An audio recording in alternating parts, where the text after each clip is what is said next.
লোকটি মহান রবের মালিকের কাছে মালিকের উপর আস্থা রেখে পড়ে থাকেন, আমরা বিশ্বাস করি এই জনপদের মানুষ অবশ্যই তার পক্ষে থাকবে, তাকে ভোট দিবে, তাকেই সংসদ সদস্য ইনশাআল্লাহ নির্বাচিত করবে। এর জন্যই বিএনপি নেতৃত্বাধীন বিভিন্ন রাজনৈতিক দল গত 17 বছর আমরা রাজপথে আন্দোলন সংগ্রাম করেছি, লড়াই করেছি। বাংলাদেশের গণতন্ত্র পুনরুদ্ধারের জন্য আমাদের প্রয়াত নেত্রী, বাংলাদেশের গণতন্ত্রের তন্ত্র প্রহরী দেশ নেত্রী বেগম খালেদা জিয়ার নেতৃত্বে আমরা রাজপথে লড়াই সংগ্রাম করে গত 2024 সালের 1 জানুয়ারি 5 আগস্ট আমরা এই পেশিবাদী সরকার থেকে বাংলাদেশকে মুক্ত করতে পেরেছি। আমি আমার বক্তব্যের শুরুতেই বাংলাদেশ জাতীয়তাবাদী দলের প্রতিষ্ঠাতা মরহুম জিয়াউর রহমান, বাংলাদেশ জাতীয়তাবাদী দলের সম্মানিত চেয়ারপারসন প্রয়াত বেগম খালেদা জিয়ার বিদেহী আত্মার মাগফিরাত কামনা করছি। প্রিয় চররমিজবাসী, এই চররমিজ ইউনিয়নে যে জায়গায় দাঁড়িয়ে আমরা বক্তব্য করছি, এই জায়গা থেকেই আপনাদের একজন মহান নেতার নেতৃত্বের মাধ্যমে শহীদ প্রেসিডেন্ট জিয়াউর রহমান এই প্রত্যন্ত অঞ্চলের বিএনপির নেতৃত্বে সূচনা করেছিলেন বীর মুক্তিযোদ্ধা মরহুম একেএম আজাদউদ্দিন সাহেবের মাধ্যমে। আজকের বক্তব্যের মাধ্যমে আমি মরহুম একেএম আজাদউদ্দিন সাহেবের বিদায়ী আত্মার মাগফিরাত কামনা করছি। প্রিয় সংগ্রামী বন্ধুগণ, জাতীয় সংসদ নির্বাচন অনুষ্ঠিত হচ্ছে, অনেক প্রার্থী এখানে প্রার্থী হয়েছেন, আপনাদের কাছে ভোটের জন্য আসবেন। আমরা কারো বিষয়ে আমাদের কোনো বক্তব্য নাই। আমি যে কথাটি বলছি, নানান কারণে এই নির্বাচনটি অত্যন্ত গুরুত্বপূর্ণ। এই নির্বাচনের মাধ্যমেই আগামী দিনে বাংলাদেশে গণতন্ত্র পুনঃপ্রতিষ্ঠা হবে। এই নির্বাচনের মাধ্যমে আগামী দিনে বাংলাদেশের মানুষ তার ভোটের স্বাধীনতা, বাতের স্বাধীনতা, তার জুডিশিয়ারির স্বাধীনতা ফিরে পাবে। সেজন্য আমরা মাইকে যত বড় বড় বক্তব্য করব, আমরা যত বড় বড় কথা বলবো, আপনি ইচ্ছা করলেই কিন্তু আমাদের কথায় ভোট দিতে পারেন না। আপনাকে ভোট দেওয়ার জন্য সিদ্ধান্ত নিতে হবে এই সংসদীয় আসনে যে কজন প্রার্থী রয়েছে তার মধ্যে গুণগত মানগত কোন প্রার্থী ভালো, আপনি সেভাবে সিদ্ধান্ত নেবেন। এবিএম আশরাফুদ্দিন মিজান গত 2 বার সংসদ সদস্য ছিলেন। বাংলাদেশের ইতিহাসে তিনি একমাত্র নেতা যিনি 2 বার সংসদ সদস্য থাকা অবস্থায়, একবার স্ট্যান্ডিং কমিটির চেয়ারম্যান থাকা অবস্থায় সরকারের 1 টন টিয়ার কামিকা কখনো প্রস্তুত করেন নাই। প্রিয় বন্ধুগণ, আশরাফুদ্দিন মিজান একমাত্র নেতা যিনি সংসদ সদস্য থাকা অবস্থায় যখন পাওয়ারে ছিলেন তখন তিনি কোন প্রতিপক্ষ দলের কোন নেতা কর্মীকে মামলা হামলা দিয়ে হয়রানির শিকার করেন নাই।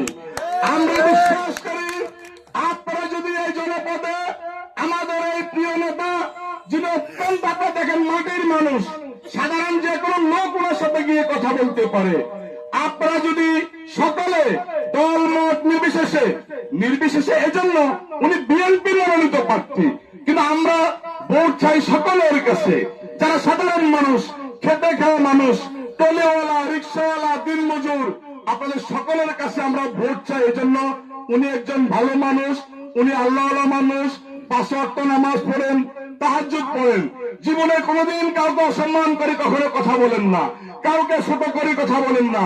উনি বরাবরই বলেন, লক্ষ লক্ষ মানুষের সামনে উনি পরিষ্কার বলেন, নেতৃত্বের ফয়সালা আসমানে।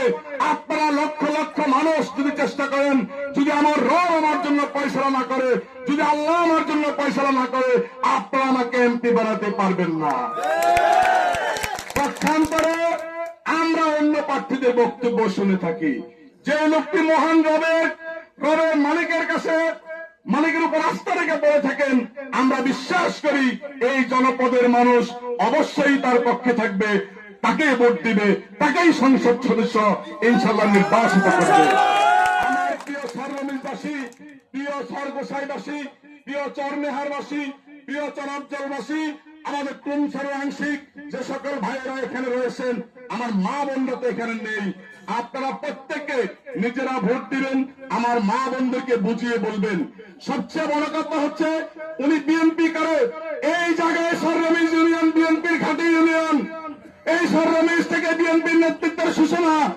আমরা বিশ্বাস করি বিএনপির মনোনীত প্রার্থী ইনশাআল্লাহ আপনাদের নেতা, আমাদের নেতা, যার জন্য গত 17 বছর আমরা অপেক্ষা করেছি, রাজপথে আন্দোলন করেছি, স্লোগান করেছি, মামলা খেয়েছি, হামলার শিকার হয়েছি, জেল কেটেছি।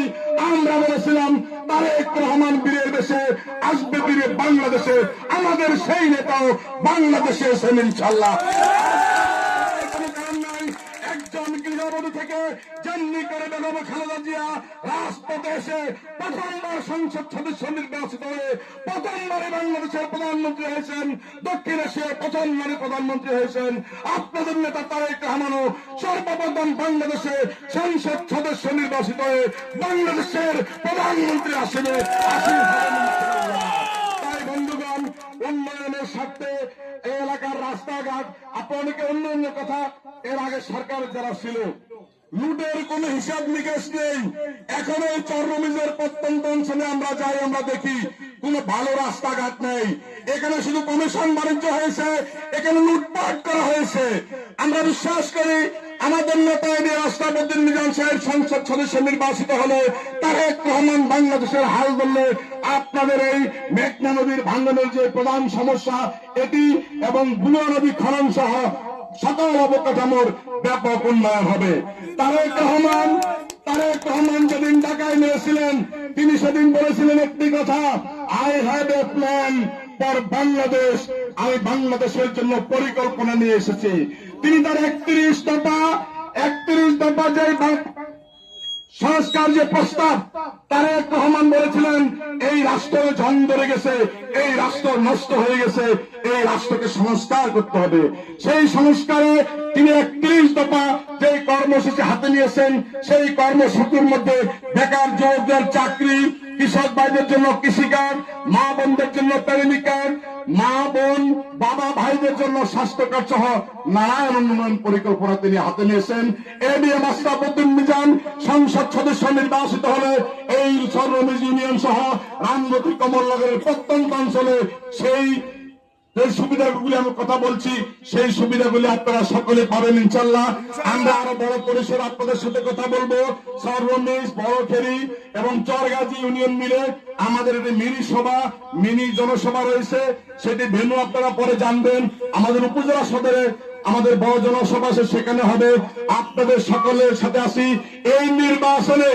আপনারা একজন সাধারণ ভোটার, যিনি তার পরিবারে তিনি এবং তার স্ত্রী যে দুজন ভোটার, সেই দুজন ভোটার যদি আমাদের সাথে আজকে ভোট মিলিয়ে আমাদের সাথে একত্রতা পোষণ করে আমাদের ভোটে সহযোগিতা করেন, আমরা আগামী 5 বছর ইনশাল্লাহ ক্ষমতা থাকা অবস্থায় আমরা আপনার বিপদে আপদে ভালোতে মন্দতে আমরা থাকবো, ওয়াদা করে গেলাম। এখানে কোয়েল দিয়ে আছেন, জয় সাহেব আছেন, বেলাল সাহেব আছেন, সাহেব নিয়ে আছেন। আমরা যারা এই সাদা পাঞ্জাবি গায়ে দিয়ে আপনাদেরকে লম্বা লম্বা কমিটমেন্ট করি, ওয়াদা করি, যেটা পারবো না সেটা করি নেই, যে ওয়াদা করছি সেই ওয়াদা যদি না রাখি মানুষের সামনে দাঁড়া করাই আমাদেরকে আপনারা যা ইচ্ছা তা করবেন। আমরা করি কেন? কথা ঠিক আছে নাকি? সবাই তো কথা বলে, সবাই তো দিদি বলে, সবাই তো দেখবে বলে, সবাই তো পাশে থাকতে বলে।